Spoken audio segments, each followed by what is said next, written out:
President Biden, meanwhile, is taking steps to keep China from undercutting U.S. companies. The administration's hiking tariffs on Chinese electric vehicles, semiconductors, batteries, solar cells, steel, and aluminum. And in an interview with Yahoo Finance today, the president was asked what he thinks China might do to respond. What they'll do, I don't think it'll lead to any international conflict or anything like that.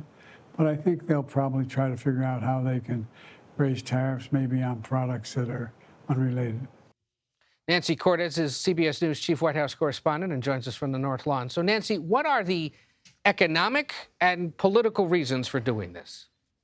Well, let's take economic first, Ed. So the Biden administration argues that they have been watching China basically flaunt the rules for years now. That what China does is it floods certain companies with money and enables those Chinese companies in turn to lower their prices and flood the world with goods that are so cheap that other companies, U.S. companies, European companies, simply can't compete. And they've been warning China for a long time not to do this, to knock it off. And it's basically been met with deaf ears. That's in addition to cyber attacks and cyber theft and all the other things that the U.S. government has accused China of doing. And so essentially what the president is doing today is saying, OK, well, if you're going to artificially lower your prices, guess what? We are going to slap massive tariffs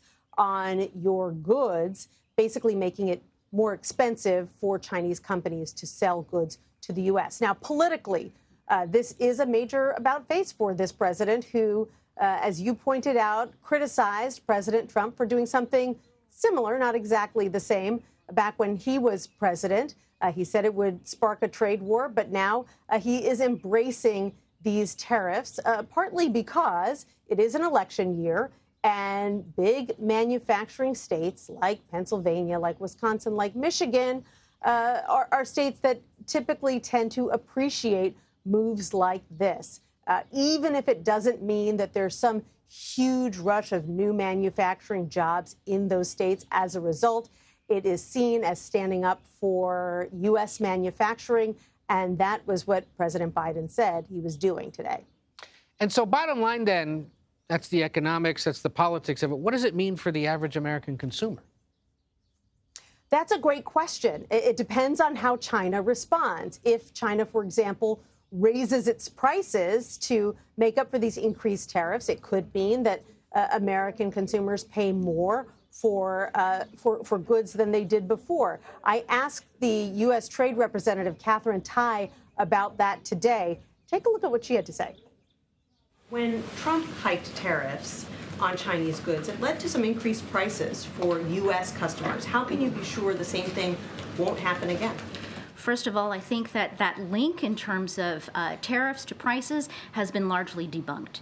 What I would say is that what the president has instructed that we do is to focus on making our supply chains more resilient. So that was really interesting. Basically, the criticism from a lot of Democrats and candidate Biden for a long time was that Trump's moves to basically slap tariffs across the board on Chinese goods was going to lead to increased prices for Americans. And what the U.S. Trade Representative is now saying is that that really didn't end up being the case, and that that's part of the reason they were comfortable going the route that they did today. And, you know, it's about $18 billion of Chinese goods that are getting the tariffs will apply to. Beyond that, this is far more expansive than what Trump ever did, right? Well, what Trump did was impose tariffs across the board, not as high as the ones that we saw today. EVs, for example, going from a 25% tariff to a 100% tariff. These tariffs were targeted on about $18 billion worth of goods. The Trump tariffs were not as large, but they were slapped on $300 billion worth of goods. So across the board. And actually, what Trump is threatening to do if he wins re-election is to impose across the board tariffs, 10% tariffs, not just on Chinese goods, but on all goods coming into the U.S. So you're seeing two very different approaches from these two presidents. One that wants to impose these broad tariffs across the board that he says will help the American consumer and one who is looking at these more targeted tariffs in key industries. All right. Well, we will see how it all plays out and whether it indeed does what the White House is hoping it does, which is win over skeptics concerned he's not doing enough to boost the American economy. We'll see. 174 days to go until Election Day. Nancy Cortez at the White House, thank you so much.